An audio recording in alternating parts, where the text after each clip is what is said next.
The Witcher is one of the greatest fantasy franchises of the modern age, but recently it has turned into a cautionary tale on how not to adapt popular franchises. Wolves asleep amidst the trees. Conceived by Andrzej Sapkowski, The Witcher draws heavily from the rich mythology of Poland and Europe at large.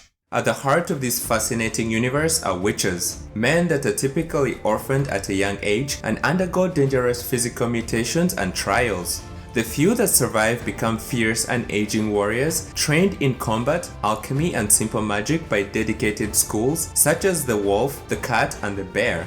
Witches lead a difficult life, outcasted by civil society for their appearance and are bound to kill monsters for paid contracts. On the surface, the world of The Witcher bears similarities to other 20th century fantasy lore inspired by ancient European mythology. But what sets the Witcher universe apart is its deep and mature exploration of mysticism, morality, and politics. The Witcher may have been conceived through the novels by Sapkowski, but it was propelled into the stratosphere by the video games. CD Projekt Red brought to life a vibrant, dangerous, and ceaselessly intriguing world. The Witcher games were elevated by a fascinating lead character in Geralt, a rich world built in authentic Slavic folklore, and nuanced stories with complex moral implications.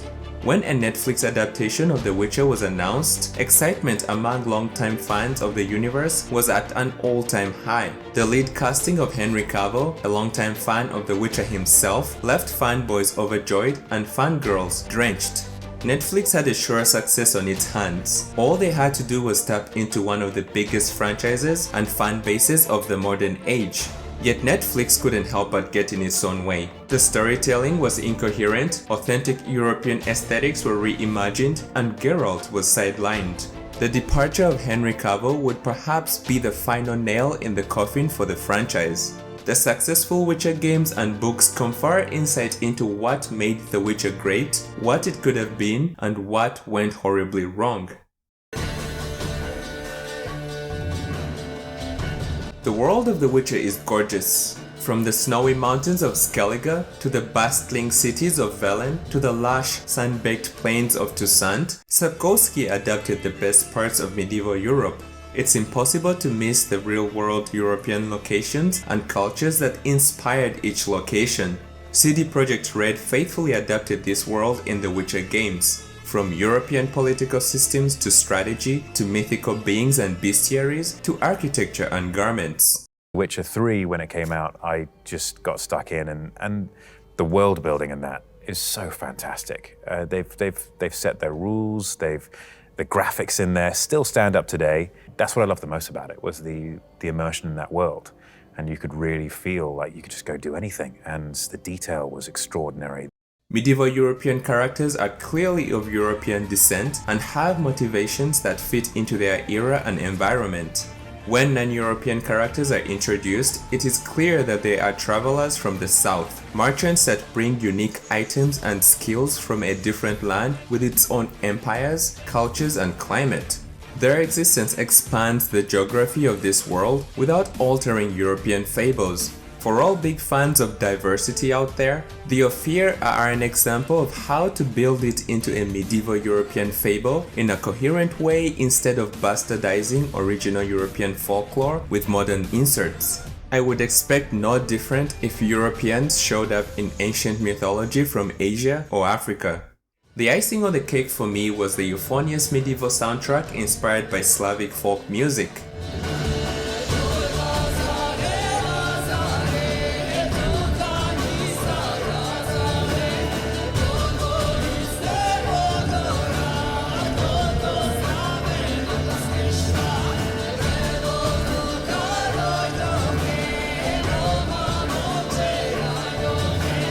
The Witcher carried me away into battle surrounded by epic folk music in a uniquely European medieval world. Before The Witcher, this gem was the full extent of my knowledge of Slavic music. Tell me what you know about Slav life. What the fuck you know? Work all day, but we party all night. Slav life, we survive in the hard time. This attention to detail not only makes this world fascinating, but also sets it apart from other similar fantasy.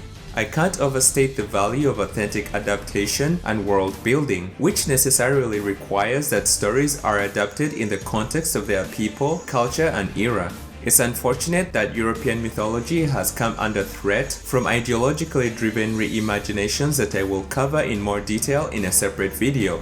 For now, I'll just note that these reimaginations only go one way. Wait a minute!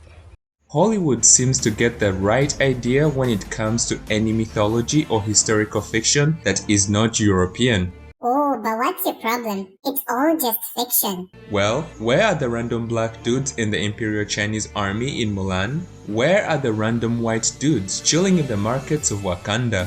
Where is Crouching Ninja hidden Durag? Don't ask questions. Just consume product and then get excited for next product. When the trailer for Netflix's Witcher dropped, it was immediately clear that it would suffer from the plague of modern reimagination. The cast was the obligatory metropolitan hodgepodge of diversity, completely lacking cultural and temporal awareness. Characters were race-swapped into situations with little thought of how they got there and how this would impact them in a medieval Europe, especially one where prejudice and tribal tensions were abundant. Even the trailer music served as a siren for the bastardization that would ensue.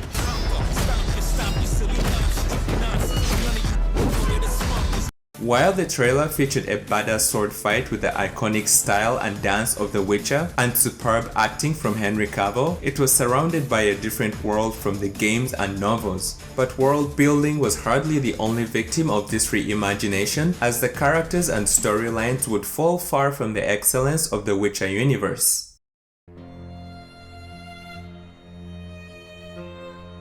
The most famous storyline in The Witcher is that of Geralt and Ciri. Geralt becomes a surrogate father for Ciri, a powerful sorceress that's coming of age into incredible supernatural abilities. Ciri's abilities attract a dreadful army of dark elves known as the Wild Hunt, who seek to harness her power to travel between realms. Geralt loses Ciri and spends most of the storyline searching for her with the help of Yennefer, a witch and romantic interest that becomes a mother figure for Ciri. While searching for Ciri, Geralt hunts supernatural monsters for alchemy ingredients, crafting materials, and contracts granted by terrorized civilians and ambitious nobles. By far the most fascinating monsters in this world are the human beings. It is the choices that Geralt makes between characters and factions that enrich this world and raise the stakes, as most decisions to save some lives compromise other lives.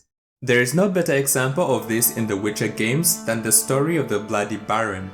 The Baron offers to help Geralt find Ciri if Geralt helps him return his estranged wife Anna and daughter Tamara. On the surface, he's a jolly middle-aged alcoholic that just wants to help Geralt and get his beloved family back.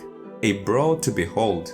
But cracks start to seep through this veneer as the extent of his alcoholism and ruthless leadership surface. As it turns out, the Baron was an abusive husband whose pregnant wife fled and asked a triad of powerful witches for help aborting his child, just because she hated him that much. The unexpected price of this request was that she miscarried, produced a dreadful botchling, and became a slave of the Crons. But just when it's easy to dismiss the Baron as inhuman garbage, it's clarified that his alcoholism came from unaddressed trauma after waging endless wars as a soldier for the king. The Baron returns from war to find out that his wife found another man in his absence, and their marriage turns violent. Geralt's choices are woven into the life or death of this family, or their eventual imperfect healing. If I'm to choose between a greater and lesser evil, I'd rather not choose at all. Usually, though, the stakes are just too damn high. Sometimes in choosing a greater evil, you do good, albeit in a small way. When I chose to save the orphans of the swamp, I couldn't know Anna would die, and I never thought the Baron would leave his wife where she lay, find a rope and hang himself. Most times, you make your choice and never look back. This is just one of many quagmires that Geralt has to contend with, most saddled with even graver consequences. The detail was extraordinary, the characters, the storytelling, the nature of what everything was so wonderful, and all from Sapkowski's amazing work. I thought that was a nice way of doing it, because they're not They're not really changing any major rules, but they are. It's more like an ode to that world. Yeah. And I think they did an amazing job. Eventually, Geralt catches up with Ciri, gathers his allies, and parlays with an elven leader within the Wild Hunt to take down the Wild Hunt for good. While he loses his mentor Vesemir in battle, Geralt triumphs over the Wild Hunt and is left with the consequences of his choices on Ciri, Yennefer, and the entire world around him. This is a solid caliber of complex, intriguing storytelling and rich world building that Netflix had to draw from. Yet, they couldn't help but be their own worst enemy.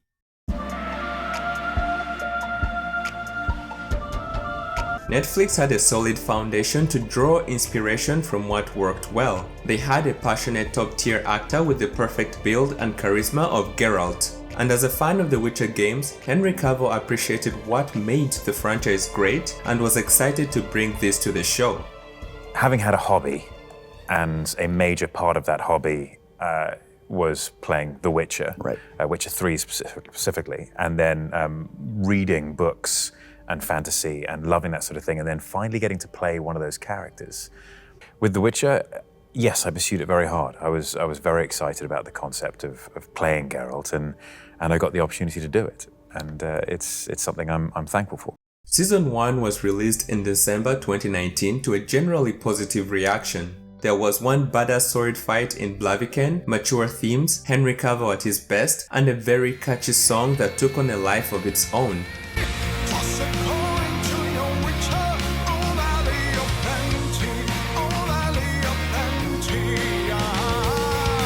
But there was also a lot to criticize. Outside Henry Cavill, most of the main cast was rather mediocre and couldn't be mistaken for medieval European. The season was not chronological and the runtime was split almost evenly between Ciri, Yennefer, and Geralt. Sure, Geralt's counterparts needed an introduction, but it was hard to ignore that this series called The Witcher was really not centered around The Witcher. While the video games centered around Geralt, they found creative ways to trickle in the backstories of other characters without taking the focus away from who everyone came for. When asked about the writing, the showrunner, Lauren Hisrich, asserted that they were inspired by Sapkowski's work, but the truth was between the lines of her statements and the product that they put out. You know, we always go back to the books as our main source. We also knew, though, that Blood of Elves, which season 2 covers, was going to be a particularly difficult book to adapt. So we knew that we would have to inject some new stories in there. We always try to make sure that our stories match the tone that Sapkowski intended, though. That's our most important thing. And that's the thing that he asked me to do at the very beginning, which is to represent the spirit of the work more than the actual page-to-page itself. Get the fuck out of here. Suffice it to say, this was not the Witcher the fans had grown to love, and their patience was wearing thin. Oh, but don't worry, the showrunners said. Season 2 would have a linear timeline and actually draw from the books. Season 2 was linear, alright, but that's the only semblance of improvement. The season spent a disproportionate amount of time on Discount Khaleesi and Fringilla from the Hood. But why? Who wanted this? Yennefer lost her powers for most of the season and instantly became an alchemist, eventually putting Ciri in danger just to get her own power back. This is very out of character for Yennefer from the Witcher lore, and don't get me started about what they did to Vesemir. Season 2 dropped the ball, but things were about to get worse on and off the screen leading to Season 3. Henry Cavill was pushed off the show, Netflix waged war on the Witcher fans, and excreted a dreadful spin-off show that nobody asked for and nobody cared to watch. In the next video, I'll dig into the drama surrounding Henry Cavill, specific plot and character failures, and the spectacular flop that was Witcher Blood Origins. Please stay tuned for the relentless autopsy on this botchling of a TV adaptation. For now, let's enjoy the best parts of the Witcher games and grit our teeth through the final season of Geralt and his diverse band of reimagined sludge. Fuck. That's all for this video. What are your favorite parts of the Witcher universe? Have you watched Season 3? What are your predictions for the end of Season 3? Let me know what you think down below. Been through hell and high water, you and me. Fact is, you know me better than anyone else does. Actually, I wouldn't be here if it wasn't for you. Thanks for everything. And know we all miss you, old friend. So, might be my birthday, but I say, here's to you. Now, tell us how you're doing. YouTube is on a bit of a demonetization spree, and the relentless critic has not been spared. This channel has joined a list of channels that have recently felt the wrath of our overlords at YouTube without warning. First time. I will appeal and provide an update as soon as I can. In the meantime, if you like what you see here, please consider joining the Relentless Critic on Rambo and joining my Locos community. This is an alternative to Patreon where you can support the channel and join the Relentless chat. I'm working on a Discord and will share that as soon as it is set up. You stay tuned and stay cool.